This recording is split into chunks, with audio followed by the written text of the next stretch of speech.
मुद मंगलमय साधु समाजे धर्म प्रेमी सज्जनों, माताओं एवं बहनों, आप लोगों ने गूलर के वृक्ष को देखा होगा। गूलर वृक्ष में नीचे से ऊपर तक बहुत फल लगता है। वह फल गोल गोल होता है, उसमें कहीं छेद नहीं रहता है। आप एक फल तोड़ लें, गौर से देखेंगे उसको तो कहीं छेद दिखाई नहीं पड़ेगा। अच्छा, उसको आप ऐसे तोड़ेंगे तो दोनों फांक से बहुत सा कीड़ा निकलता है, फुड़ फुड़ के उड़ने लगता है। अब देखिए, गुलर का फल है, अर्थ बिल्कुल बंद है, उसमें बहुत सा कीड़ा, जैसे उसको तोड़ते हैं फुड़ फुड़ निकलने लगता, उड़ने लगता है। ऐसे ही परमात्मा सृष्टि में बहुत से ब्रह्मांड हैं, करोड़ों ब्रह्मांड हैं। एक एक ब्रह्मांड को सुचारू रूप से चलाने के लिए एक ब्रह्मा, एक विष्णु, एक महेश की नियुक्ति की गई है। मतलब क्या हो गया? करोड़ों ब्रह्मा विष्णु महेश है, करोड़ों। उनमें से क्षीर साई भगवान विष्णु राम के रूप में अवतरित हुए। क्यों अवतरित हुए? नरलीला करने के लिए। उसी नरलीला में रावण का वध भी था।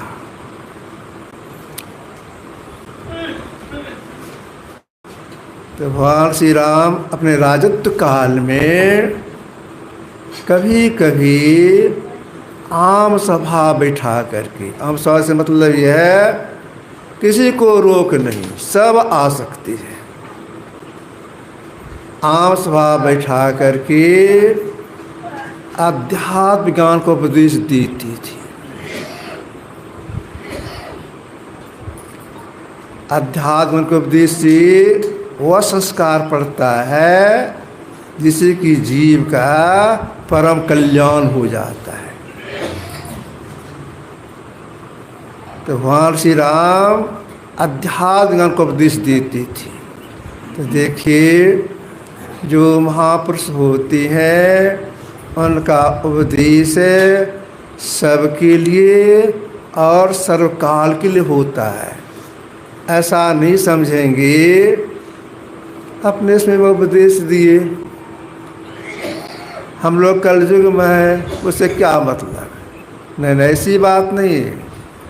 महापुरुष का उपदेश सबके लिए होता है और सब दिन के लिए होता है। अगर उनके उपदेश के अनुसार चलेंगे तो परम कल्याण होगा, नहीं चलेंगे तो कल्याण हो जाएगा। तो वहाँ राम अध्यात्म के उपदेश दिन के सिलसिले में क्या कहे थे अपनी प्रजाओं को, प्रजाओं के माध्यम से उन्होंने क्या कहा था संसार के लोगों को, तो हम लोगों ने अभी पाठ में सुना। उपदेशों में से कहूँ करी करुणा नर देही देत ईश्वन हित सनेही। जब सबकी असीम दया होती है तब जीव को मनुष्य शरीर मिलता है। वैसे नहीं, ईश्वर असीम दया से जीव को मनुष्य मिलता है। तो क्यों मिलता है? परमात्मा दया कर क्यों दिए? इसलिए हम जीव सृष्टि काल से अनेक प्रकार के शरीर धारण करते छोड़ते आ रहे हैं। श्रद्धा करने में छोटे दुखों को भोगते हुए आ रहे हैं। अब परमात्मा दया के मनुष्य इसलिए दिए हैं कि अंतर साधन करके दुखों से छूट जाओ। यही है अध्यात्म ज्ञान, अंतर साधन के द्वारा दुखों से छूट जाओ। अब अंतर साधन करने से दुखों से छूटने के लिए भगवान श्री राम ने कहा यह होगा कैसे, हम दुखों से कैसे छूटेंगे? तो भगवान राम ने कहा यही तन कर फल विषय न भाई। मनुष्य मिला है विषय भोगने के लिए नहीं मिला है। परमात्मा दया करके ईश्वर ये मनुष्य दिए हैं विषय को भोगने के लिए नहीं। तब इसका उल्टा जो है निर्विशत परमात्मा का साक्षात्कार करने के लिए मनुष्य मिला है। जो निर्विशत परमात्मा का साक्षात्कार हो जाए तो जीव दुखों से सदा के लिए छूट जाए। तो जिस काम के लिए यह शरीर मिला है, परमात्मा दया से मिला है, उस कामों में विलंब नहीं करना चाहिए। क्यों नहीं विलंब करना चाहिए? इसलिए मनुष्य तो है देव दुर्लभ, लेकिन है क्षणभंगुर। यह जो शरीर हम लोग का है श्वास पटका हुआ है, परमात्मा को से श्वास में पूंजी गिन के दे दिया गया है।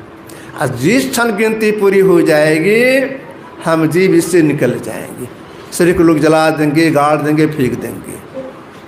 तुलसीदास जी महाराज ने लिखा है तुलसी विलंब न कीजिए, भज लीजिए रघुवीर, तंतर कसते जाते हैं स्व शरीर खो तीर। इसको मैं फिर दोहराता हूँ। तुलसी विलंब न कीजिए, भज लीजिए रघुवीर, तंतर कसते जाते हैं स्व शरीर खो तीर। इस शरीर को तरकस बताया, श्वास को तीर बताया। इस शरीर की तरकस से तीर निकाल रहे हैं, जैसे भोगों को भोगने के लिए निकाल रहे हैं। जिस क्षण गिनती पूरी हो जाएगी तरकस खाली हो जाएगा, जीव से निकल जाएगा। तब लोग क्या करेंगे? इस शरीर को जला देंगे, खौर खौर के जला देंगे, मिट्टी से गाड़ देंगे, या वैसे मुंह में आग दे फेंक देंगे। पैसे फेंक देंगे, जानवर पक्षी खाने से फिर मेला का रूप हो जाएगा। मिट्टी के नीचे गाड़ देंगे शरीर को तो पिल्लू हो जाएगा, जला देंगे तो राख हो जाएगा। अब देख शरीर को जला दिया तो राख हो गया। देखिए शरीर कितना विलक्षण है। एक शरीर जला राख हो गया, क्या शरीर समाप्त हो गया? तो नहीं। किन्हीं के यहाँ कोई शरीर छोड़ दे, उनके परिवार के लोग ले जाए, समाज के लोग ले जाए जलाने के लिए, जलाते जलाते पूरा जला दे, कुछ नहीं बचे, जला दे पूरा। प्रतीक्षा करे राख ठंडा हो जाए, उसको उठा के फेंक दे। घर आवे अगर उससे लोग पूछे कि जलाया कुछ बचा भी, वे क्या कहेंगे?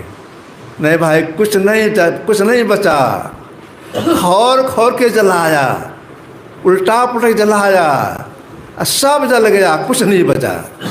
ये कौन बोलते हैं? जो जलाने के लिए गए वे बोलते हैं कि सब जलाया है, कुछ नहीं बचा है। लेकिन जो संत हो गए हैं उनका कहना सुनो भाई, थोड़ा जला बेसी बचा। बड़ी विचित्र बात हो गई। जो जलाने के लिए वे कहते सब जल गया, कुछ नहीं बचा, स्वयं हम जलाए हैं। संत लोग कहते नहीं, थोड़ा जला है बेसी बचा है। किन की बात मानेंगे? कहेंगे जो जलाने के लिए गए उनकी बात मानेंगे, कोई जब स्वयं जलाए हैं, खौरखोरी जलाए हैं, तो संत लोग झूठ बोलते हैं? नहीं, झूठ नहीं बोलते हैं, ये सांच बोलते हैं। तो जो जलाने के लिए गए वो इस आँख से देखते हैं सब जल गया। संत लोग भीतर की आँख से दीप्त से देखते हैं थोड़ा जला बेसी बचा।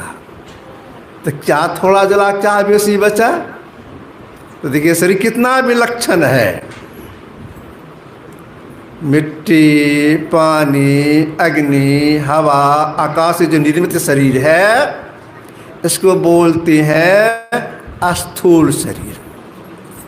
जिसमें भोजन पानी देते हैं, कपड़ा से ढकते हैं, इसको बोलते हैं स्थूल शरीर। इसके भीतर में सूक्ष्म शरीर है, कारण शरीर है, महाकर्ण शरीर है और कैवल शरीर है। कुल मिला कितना शरीर हो गया? 5 शरीर हुआ, जिसमें 4 जड़ शरीर, स्थूल, सूक्ष्म, कारण, महाकारण, ये 4 जड़ के शरीर हो गए। एक चेतन शरीर होगा, कुल 5 हो गए। तो 5 शरीर में एक शरीर जला, 4 तो बच ही गया। इसलिए मैं आपसे कहना, थोड़ा जला बेसी बचा। कितना विलक्षण शरीर है, शरीर के अंदर शरीर है। इतना ही नहीं, ऋषि वाक्य है, ब्रह्मांड लक्षणम सर्वदि मध्य व्यवस्थितम साकार निराकार निराकार नश्यति। इस शरीर में संपूर्ण ब्रह्मांड है, संपूर्ण ब्रह्मांड, जिसमें साकार का नाश होता है, निराकार का नाश नहीं होता है। ऐसा विलक्षण शरीर है। यह शरीर ऐसा विलक्षण परमात्मा ने दिया हम लोगों को। अगर कोई चाहे अपने भाग तक को पलट सकता है, अपने भाग तक को पलट सकता है प्रयास करने पर। आप लोगों ने सुना होगा पाणिनि का नाम। जब ये छोटी उम्र के थे तो माँ की आज्ञा से गांव के स्कूल में जाते थे पढ़ने के लिए। गुरुजी पढ़ाते थे, लेकिन पाणिनि का दिमाग बहुत कमज़ोर था। गुरुजी पढ़ाते थे, समय देते थे, एक अक्षर भी नहीं सीख सकते थे, याद ही नहीं होता था। अनुमान लिख सकते थे। एक दिन गुरुजी परेशान हो गए समझाने में, कहा तुम्हारा दिमाग बहुत भूसगुल है। फिर तो आप भी आगे देखें, गुरुजी हस्तरेखा जानते थे, जरा हाथ सीधा करो। तो बच्चे ने हाथ सीधा किया। भरा गुरुजी ने, तुम्हारे हाथ में विद्या रेखा नहीं है, तुम जाओ यहाँ से, अपना बोरिया उठा, जाओ यहाँ से, तुम नहीं पढ़ सकेगा। गुरुजी की आज्ञा हुई, चले गए अपना घर, बगल ही में घर था। घर में जाकर रोने लग गए। रोते इसलिए थे कि बच्चे का संग छूट गया। उनकी माँ ने कहा, बेटा सब लोग सब विद्यार्थी बच्चा पढ़ता है, तुम यहाँ घर में आके क्यों रोने लग गया? उस बच्चे ने कहा, गुरुजी ने कहा तुम नहीं पढ़ सकेगा, तुम यहाँ से जाओ, भगा दी स्कूल से। उनकी माँ बड़ी विदुषी थी, पीठ ठोकी, माथा थपथपाई, कहा बेटा सुनो, जाओ जाओ पढ़ने के लिए जाओ। कहा माँ भेजी है, जाएंगे तो गुरुजी मारेंगे। गुरुजी नहीं मारेंगे, मेरा नाम कहना, माँ ने भेजा है, जाओ मैं बैठो, बच्चे संग में बैठो। ठोक ठाक करके सीधा किया। बच्चे फिर स्कूल गए। अरे फिर आ गया, तुमको विद्या रेखा नहीं है, तुम नहीं पढ़ सकोगे। पाणिनि ने कहा, गुरुजी विद्या रेखा कहाँ पर होता है, कहाँ पर विद्या रेखा है? कैसे जाओ, हम बता देते हैं। खड़े हो गए सामने में, और 3-4 विद्यार्थी को बुलाया, कहा सीधा करो इसे, सीधा किए। कहा देखो जो बड़ी ये बड़ा उंगली है ना, उसके बगल में ये छोटा उंगली है, उसके बीच में देखिए यह जो रेखा है यही है विद्या रेखा, गढ़ा है ना, यह है विद्या रेखा। इसको इतना है, इसको इतना है, इसको इतना है, तुमको जो है बिल्कुल चिकना है। दिखा दी कि तुमको विद्या रेखा नहीं है। उसके पेंट में कुछ था, चाकू वगैरह निकाला, और जहाँ बता रहे थे गुरु जी विद्या रेखा नहीं है, अपने से रेखा बना दिया, चीर दिया। इसके बाद जब प्रयास किया पढ़ने के लिए, पढ़ने में तो पढ़ते पढ़ते इतना बड़ा विद्वान हुआ कि सारे संसार को व्याकरण लिख के दे दिया, जिसके पढ़ने से बोलना सीखना पढ़ने के लिए आता है, व्याकरण दे दिया। पढ़ने के व्याकरण नामी व्याकरण है। अब देखिए यह मनुष्य कितना उत्तम है, कितना इसमें ये जो हस्त का रेखा है मन के संकल्प बढ़ता घटता है, अपने भक्त को पलट सकता है। ऐसा मनुष्य हमको परमात्मा दिया है। सिर्फ की क्या करना चाहिए, वही करना चाहिए जिससे कि हम जीव का परम कल्याण हो जाए। अगर वह काम नहीं करती हैं, संसार प्रपंच में लगी रहती हैं, तो उनके लिए आज शंकराचार्य ने कुछ कठोर वाक्यों का सब प्रयोग कर दिया है। इतः को नस्ति मूढ़ात्मा अस्तु स्वार्थे प्रेमादति दुर्लभंग मानसंग देहं प्राप्त त्रापि पौरुषम। दुर्लभ मनुष्य शरीर उसमें प्रसुत को पा करके जो मोक्ष स्वार्थ साधन प्रमाद करता है, इस भक्ति नहीं करता है, वह सबसे मूढ़ है।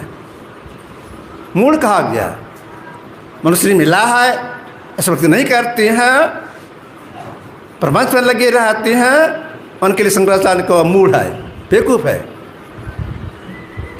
यही बात भक्त तुलसीदास जी महाराज लिखे हैं, नरतन सम नहीं कब नहीं देही जीव चराचर जांचत जेही नर सर्ग अपवर्ग निशेनी ज्ञान विराग भगत सुख देनी सो तानो धारी हारी भाजाही न जे नर होय विषय रत मंद मंद तर कांच किरीच बदले ते लेही करते टाइप परस में दी। इतना उत्तम श्रेणी मिला है जिसमें स्वर्ग नरक मोक्ष में जाने की सीढ़ी है। ऐसे को पाकर ऐसा विषम लगाती ईश्वर भक्ति नहीं करती हैं, उनके लिए क्या कहा, मंद मंद तर, वे मूर्ख हैं, बेवकूफ हैं। उदाहरण क्या दिया, कांच किरीच बदले तेले ही करते टाइप परसमणि दे ही। अगर किन्हीं को पारसमणि मिल जाए, इसका गुण है लोहा सुता सोना बन जाता है, और व्यक्ति पारसमणि को फेंक दिया, वहाँ फेंक यहाँ कोई निकाल भी नहीं सके। उसके बदले में अपने हाथ में कांच का टुकड़ा ले लिए, जो मुट्ठी बंधने पर गड़ता है, खून भी निकलता है। कांच के बदले तेल ही। तो मनुष्य मिला है किस लिए, निरसत परमात्मा साक्षात्कार करने के लिए। कब कब करना चाहिए काम, तो महापुरुषों ने कहा ब्रह्ममुहूर्त में कीजिए यह काम। ब्रह्मे मुहूर्ते उत्थाय वात्समाधव है दध्यपसन करने आत्मोत्तम से परम। भगवान कृष्ण ब्रह्ममुहूर्त में जग जाते थे, हाथ मुँह धोकर कुल स्मर करके अपने अवसर का ध्यान करते थे। तो हम लोगों को भी ब्रह्ममुहूर्त में जग करके धनुष करना चाहिए। इसके बाद मध्याह्न काल में, मध्याह्न काल से मतलब यह हो गया 12 बजे के बाद, अगर उसमें फुर्सत नहीं मिले तो गुरुदेव हल्का कर दिए। क्या हल्का कर दिए, जब भी स्नान कराओगे तो मध्याह्न की गिनती में आ जाएगी। 8 बजे 9 बजे 10 बजे जब भी स्नान करेंगे तो वह मध्याह्न ध्यान करेंगे तो मध्याह्न काल की ध्यान गिनती में आ जाएगी। तो स्नान करने के बाद तुरंत बैठना चाहिए। इसके बाद संध्या काल में, इसके महाभारत में लिखा है गौधूली बेला में ध्यान करने का। अगर कोई मोक्ष प्राप्त करना चाहती हैं, तो छूटना चाहती हैं, तो गौधूली बेला में बैठें। और धूली बेला किसको कहेंगे? जब गाय वन से चल के घर की ओर आती है, धूल उड़ता है, उस समय ध्यान करने के समय और धूली बेला। अगर उसमें अवकाश नहीं है तो संध्या काल में सूर्यास्त के बाद जरूर बैठ के ध्यान करना चाहिए। यही त्रिकाल संध्या है, तो हम लोग त्रिकाल संध्या में अलस नहीं करना चाहिए। देखिए मुसलमान भाई अपने धर्म कितने दृढ़ रहती हैं, 5 बार नमाज पढ़ती हैं, समय पर नमाज पढ़ते हैं 5 बार। हम लोग वैदिक हैं, त्रिकाल संध्या करने कतराती हैं, संध्या काल में ध्यान नहीं करती हैं, इधर घूमते हैं, जलपान करते हैं, गपशप करते हैं, लेकिन ध्यान करने के लिए बैठते नहीं हैं। तो संध्या में ज़रूर बैठना चाहिए। संध्या काल में ठीक से बैठ सकें, इसलिए शरीर में कुछ एनर्जी भी चाहिए, थोड़ा टहलना भी चाहिए। टहलेंगे शरीर में अच्छापन आ जाएगा, तब जो बैठेंगे तो एक आसन से देर तक बैठ सकते हैं। तो संध्या को जरूर बैठ के ध्यान करना चाहिए। यह जानकारी कहाँ मिलती है? यह जानकारी सत्संग से प्राप्त होता है कि कब कब ध्यान करना चाहिए, कैसे ध्यान करने मन लगेगा। यह सारी जानकारी सत्संग से प्राप्त होता है। ये आपकी समझ से रखा। श्री सद्गुरु महाराज की जय।